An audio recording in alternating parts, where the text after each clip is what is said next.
Yeah. Turn it back now, there's fire in the background. This fire's overlook the bloody nights and the past now. But it's time to close out. Okay, welcome back. Magandang araw sa ating lahat. Greg Chan tutorial. Ito ay isang XR-Raymond 5 engine overhauling. Ito ang main shaft assembly mga kagrasa. Then ito naman ang counter shaft assembly. Then next, ito naman ang shifting shaft at shifting fork. Then ito ang shifting drum mga kagrasa. Okay, nandito na tayo sa main shaft gear installation. Ito ang main shaft first gear, may 14 teeth. Then nakapix ito sa ating main shaft mga kagrasa. Next is ito ang third gear 20 teeth mga kagrasa. Okay, ito ang kanyang posisyon mga kagrasa.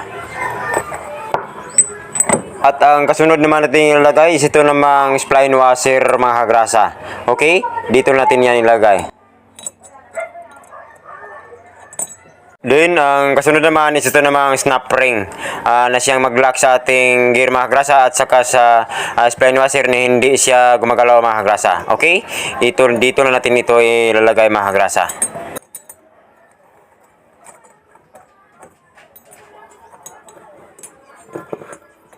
Then, ang kasunod naman na gear na ating install is itong fourth gear na may 26 teeth mga kagrasa. Okay? Ito ang kanyang posisyon mga kagrasa.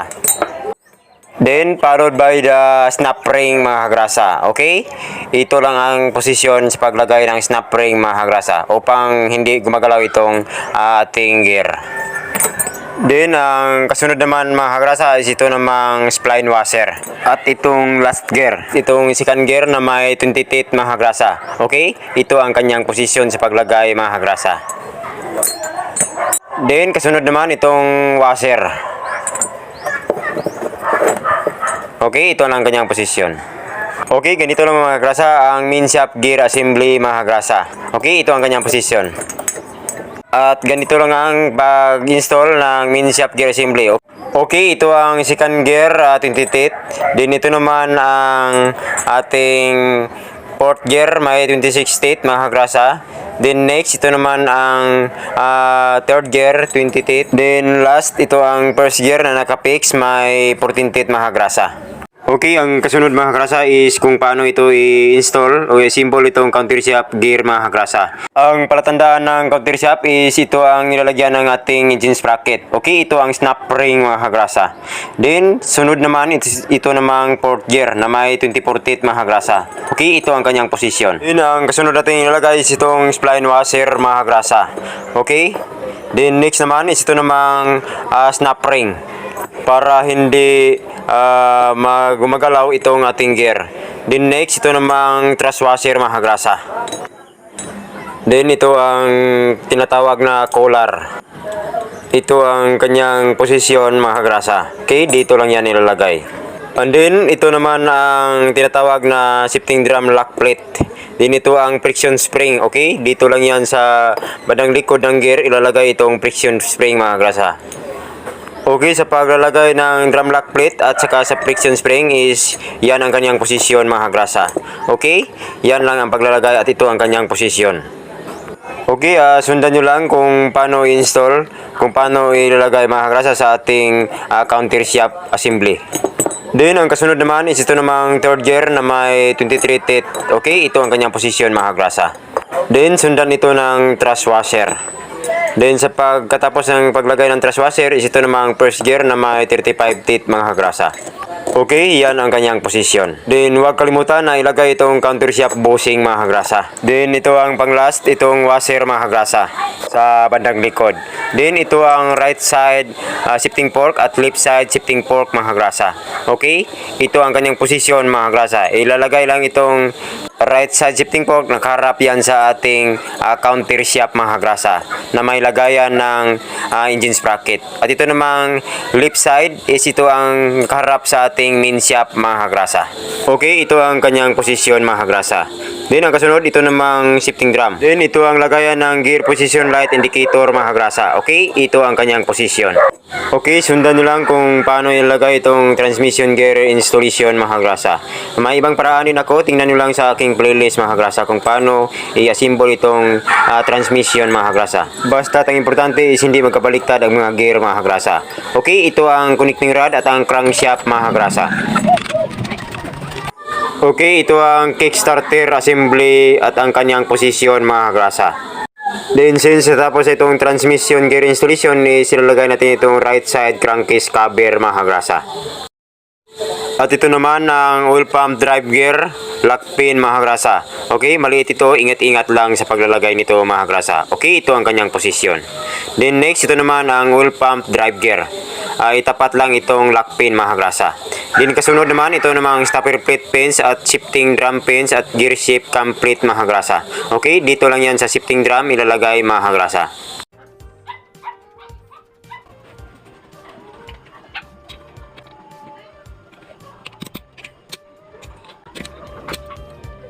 Okay mga kagrasa, ilalagay natin itong shifting spindle. At ito ang kanyang posisyon. Okay, ito ang shifting drum pins washer.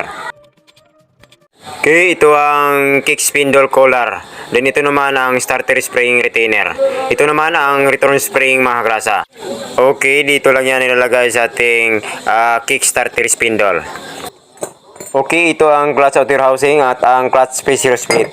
Then ito naman ang clutch disc, alternate lang kasi may tatlo itong clutch plate at apat na clutch disc mga grasa. Then ito naman ang clutch center plate mga grasa. At ito naman ang 6 na clutch spacer spring mga grasa. Then ito naman ang kasunod ang clutch lifter plate.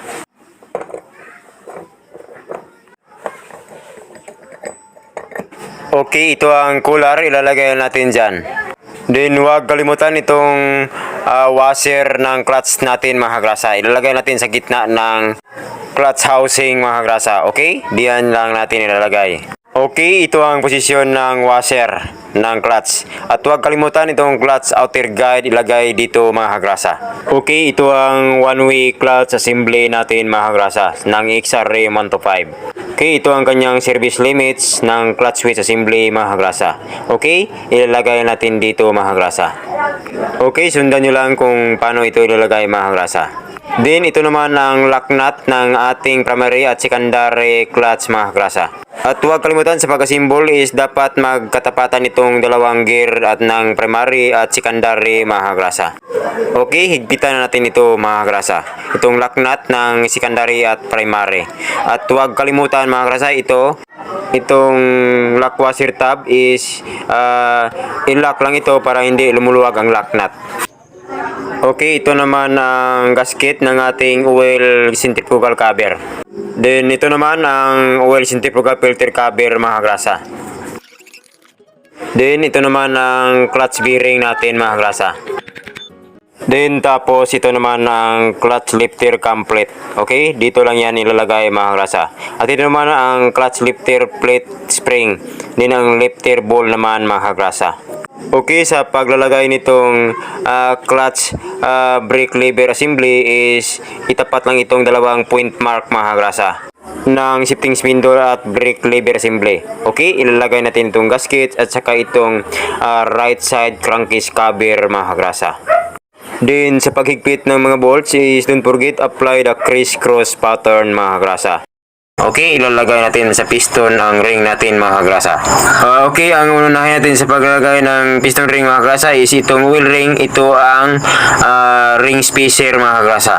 Then next is ito namang side rails mga grasa. Dalawa itong side rails mga grasa. Ang unahin natin sa paglalagay is itong sa bandang ilalim mga grasa. Okay, next naman ilalagay natin mga grasa is ito namang pangalawang side rails sa bandang ibaba mga grasa. Itong in-install natin mga grasa is ito ang oil ring mga kagrasa. Yan ang kanyang posisyon mga kagrasa sa paglagay ng side rails mga kagrasa.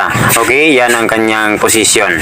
At huwag kayong mag-alala mga kagrasa, ibibigay ko ang mga service limits ng ating piston at piston ring mga kagrasa. Okay, itong in-mark mga kagrasa ay dapat pakaharap ito sa ating intake valve mga kagrasa o sa carburetor. At ito naman ang edge ring gap mga kagrasa.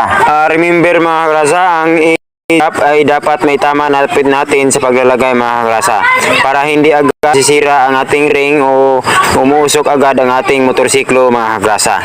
Kasi pag hindi natin may tama ang kanyang distansya o sukat mga kagrasa, umuusok agad ang ating motorsiklo mga kagrasa. Okay, ito ang kanyang posisyon mga kagrasa. Yan. Then ito naman ang in-mark ng piston mga kagrasa. Yan. Then next is ito namang second ring mga kagrasa. Remember itong mark ng piston ring is dapat nakaharap yan sa ibabaw mga kagrasa. At ang kanyang service limit sa edge ring gap mga kagrasa sa second ring is nasa 0.5 mm o 0.02 inch mga kagrasa. Napakahalaga na malaman natin kung ano ang service limits mga kagrasa para alam din natin kung dapat na ba siyang palitan mga kagrasa. Para mayroon tayong basihan sa pagpapalit natin sa mga ring mga kagrasa. Malaman natin kung sira na ba siya o hindi pa ba mga kagrasa. Okay, ito ang kanyang posisyon sa second ring mga kagrasa. Sa pag-install is ingat-ingat lang tayo mga kagrasa. Okay, next naman is ito namang top ring mga kagrasa. Okay, huwag kalimutan tingnan lang ang ring mark mga kagrasa placing at the top of the piston mga kagrasa. Okay, ilalagay natin ito mga kagrasa. At ang kanyang service limits mga kagrasa sa top ring is nasa 0.5 mm o 0.2 inch mga kagrasa. Okay, ito ang kanyang posisyon mga kagrasa sa edge ring gap mga kagrasa. Sa top ring at saka sa second ring mga kagrasa. Then ito naman ang kanyang ring gap mga kagrasa sa wheel ring mga kagrasa.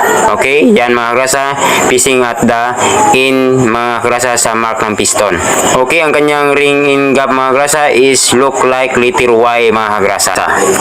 Okay, ito ang kanyang posisyon sa pag-install ng piston at piston ring mga kagrasa at ang kanyang in ring gap mga kagrasa. Okay, ilalagay natin itong piston, dapat nakaharap yung in sa ibabaw mga kagrasa o sa ating carburetor mga kagrasa. Okay, yan lang mga kagrasa. Okay, ilalagay natin mga kagrasa. Okay, itong hinawakan ko is ito ang piston pin. Then ito naman mga kagrasa is ito ang piston clip mga kagrasa para hindi lumalabas ang ating piston pin mga kagrasa. Siya ang magsisilbing lock sa ating piston pin mga kagrasa. Okay, ito ang cam chain guide mga kagrasa sa ating timing chain. Ito ang kanyang posisyon mga kagrasa.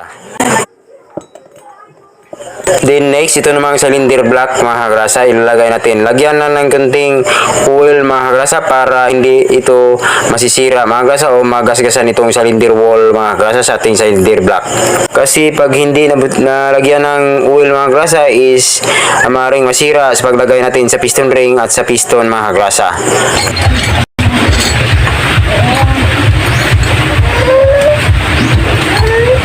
Okay, ito ang kanyang posisyon mga kagrasa sa pag-install ng ating cylinder block mga kagrasa. Okay, yan ang kanyang posisyon mga kagrasa. Sa pag-install mga kagrasa is gagamit lang tayo ng rubber mallet mga kagrasa. Okay, ito ang cylinder head ng XR 125 mga kagrasa. Then sa cylinder head mga kagrasa, nandito ang valve guide mga kagrasa sa intake. Then sa kabila naman mga kagrasa is nandito ang valve guide ng exhaust. Okay, ito ang dalawang valve seal mga kagrasa. Yung isa ilalagay natin sa bandang exhaust at yung isa naman is ilalagay natin sa bandang intake mga kagrasa. Okay, yan ang kanyang posisyon. Okay, itong isa mang valve seal o valve stem mga kagrasa ilalagay lang sa bandang intake mga kagrasa. Okay, ito ang kanyang posisyon mga kagrasa.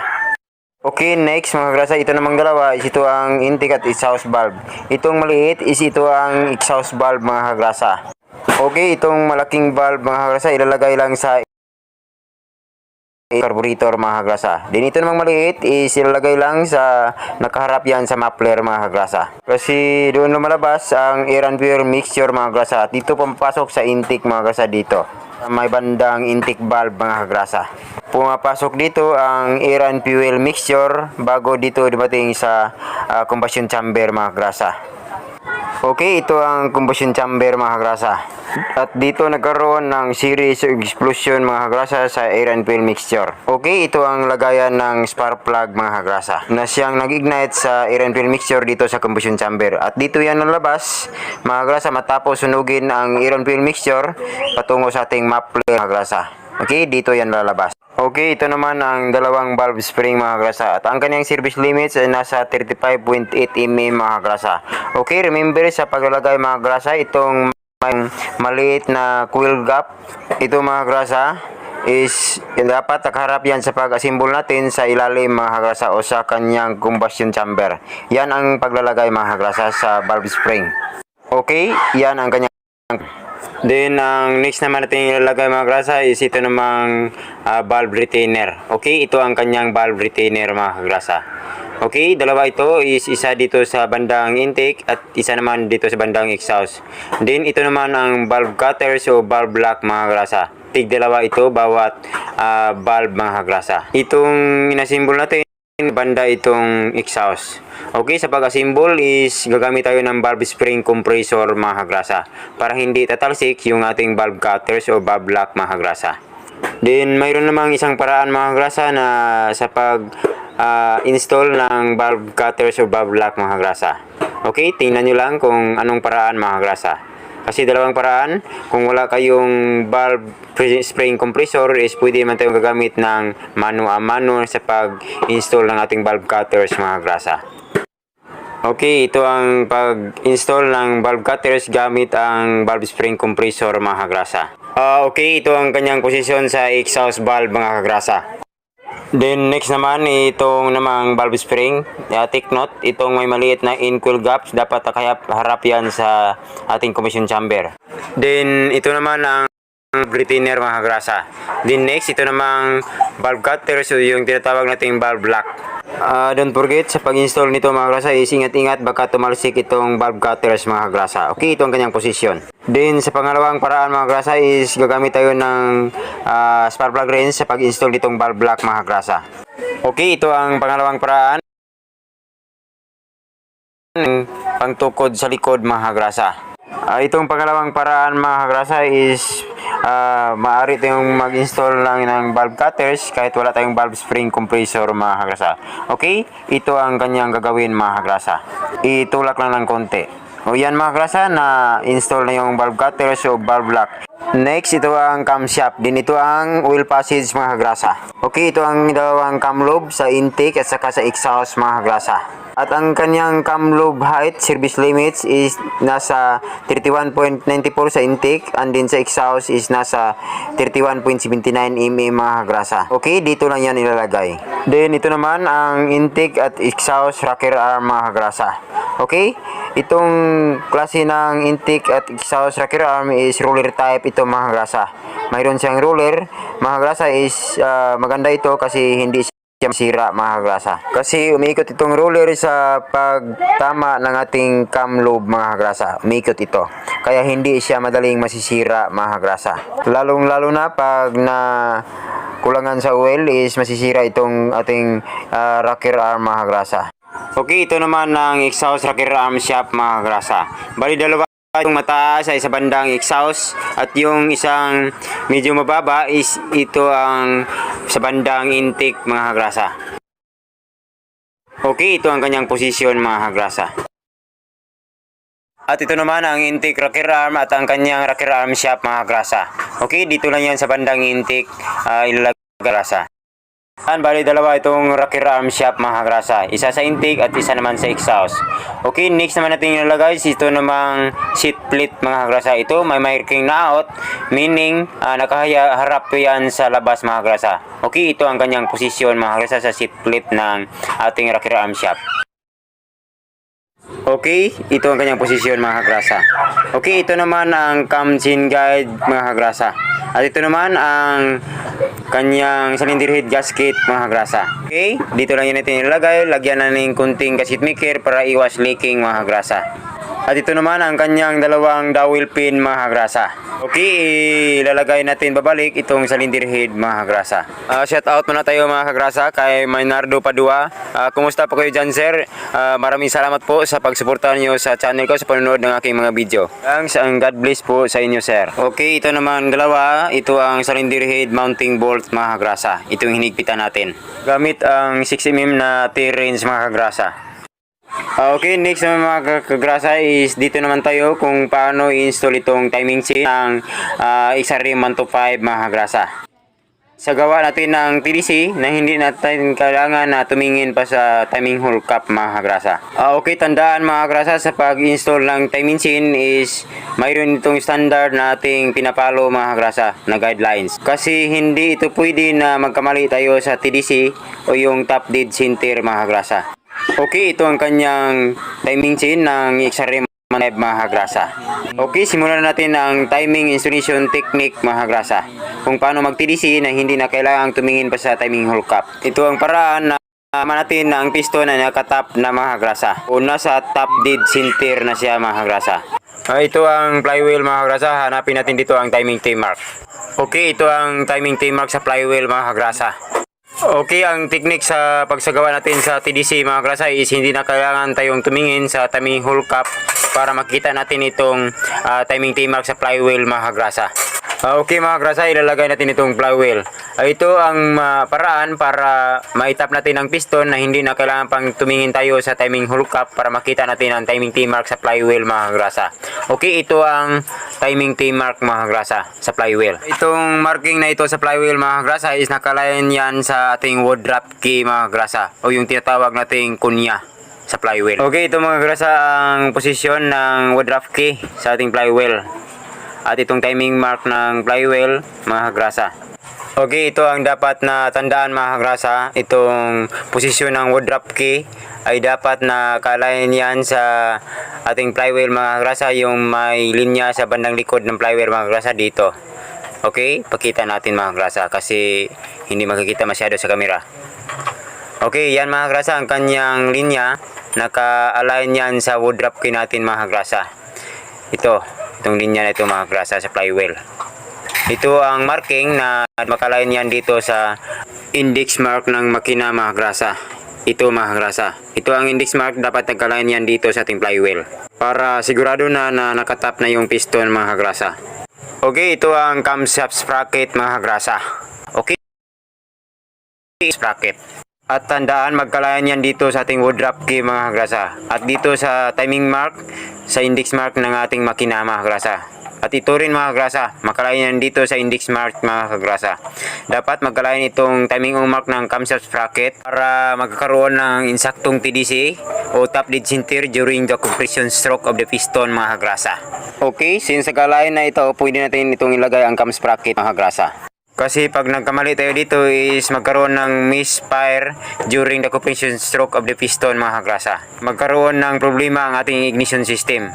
Kaya magkaroon ng malfunction ng ating electrical at mechanical mga kagrasa. Kaya napakahalaga na magkaroon ng eksaktong TDC o top dead center para magkakaroon ng exact running mate between mechanical and electrical mga kagrasa during the compression stroke of the piston. Okay mga kagrasa, sa paglagay ng ating camshaft sprocket is ikutin lang itong tensioner clockwise mga kagrasa bago ilalagay itong camshaft sprocket natin para lumuluwag ang ating timing chain mga kagrasa. Kasi umangat pa itaas itong tensioner rod natin mga kagrasa kung ikutin natin pa-clockwise mga kagrasa. Okay, tandaan mga kagrasa sa paglagay ng ating camshaft sprocket is dapat magkalayan timing mark at itong index mark ng ating makina mga kagrasa para hindi siya magmalfunction ng ating mechanical at electrical during the compression stroke of the piston mga kagrasa. Kasi mahirap andarin o hindi umaandar ang ating makina mga kagrasa o masisira ang ating valve pag hindi natin maitama itong mga timing mark mga kagrasa sa paglalagay natin sa ating camshaft sprocket. O yan, tulad nito mga kagrasa. Mali ito kasi hindi nagkalayan itong mga marking. Pero nagkalayan na dito sa flywheel mga kagrasa. Pero dito sa camshaft sprocket hindi pa mga kagrasa. Kaya mali ito. Kaya ikutin natin bahagya ito mga kagrasa. ikutin natin ng konti para magkatapatan itong mga marking mga grasa. Okay, yan na mga grasa, nagkatapatan na itong mga marking. Ito ang woodruff key mga grasa. Naka-align na dito sa marking ng flywheel. Itong linya ng flywheel mga grasa, nakatapat yan dito sa marking ng ating engine mga grasa. Okay ha, dapat magkatapatan ito mga grasa. Itong marking ng flywheel, ito ipakita natin mga grasa. Okay, itong linya nito is nakatapat yan sa ating woodruff key. Dapat magkatapat yan dito mga grasa. Yan, ang marking yan din. Ito rin mga grasa, itong inlet nose at itong marking ng ating camshaft sprocket. Magkatapatan itong tatlo mga grasa. Okay, pwede na tayong maglalagay ng ating bolt sa ating cam sprocket mga grasa. Kasi nakatapatan na itong mga marking. Mga grasa, paalala lang. Okay, make it sure mga grasa na hindi magkamali ang ating TDC. Then pagkatapos mga grasa, mahigpitan itong bolts ng ating cam sprocket, i-release lang itong post cam tensioner mga grasa sa ating time machine para humigpit naman ang ating time machine mga grasa. Then pagkatapos may release itong post cam tensioner, i-check natin ang kanyang tapatan sa marking mga grasa. Okay, ito ang kanyang posisyon mga grasa. Nagkatapatan na itong mga marking sa ating cam sprocket mga grasa. Okay, next kunin natin itong flywheel mga grasa, then ibabalik natin itong drive gear, reduction gear mga grasa at ang needle bearing mga grasa. Then ito naman ang starter reduction gear shaft mga grasa. At ito ang starter reduction gear mga grasa. At ang kasunod naman natin ilalagay is ang flywheel mga grasa. Okay, ito ang flywheel.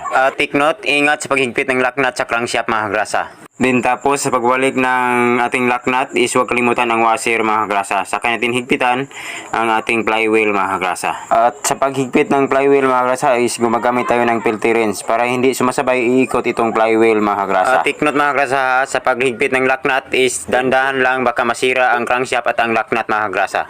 At ito naman mga grasa, ito ang left side crankcase gasket. Then next, ilalagay natin itong collar mga grasa. Okay, ito naman mga grasa ang left side crankcase cover. Then okay, tingnan natin mga grasa, i-check natin ang ating timing mark mga grasa. I-check natin kung naitama ba o na katapatan ba mga grasa dito sa ating timing mark. Para malaman natin kung tama ba talaga ang ating timing mark sa paglagay nating cam sprocket mga grasa. Okay, ito ang timing mark mga grasa. Yan. Okay, ito mga grasa, nagka-align ating pagkalagay ng ating timing mark sa camshaft sprocket mga grasa. Okay, yan lang ang pagsagawa ng TDC mga grasa sa pag-install ng ating timing chain at sa cylinder mga grasa. Okay, sana mayroon kayo natutunan sa mga video kong ito mga grasa. Bago natin tapusin, ibabalik muna natin itong timing hole cap at saka itong side left side cover mga grasa. Okay, maraming salamat po. Greg Chan po mga grasa.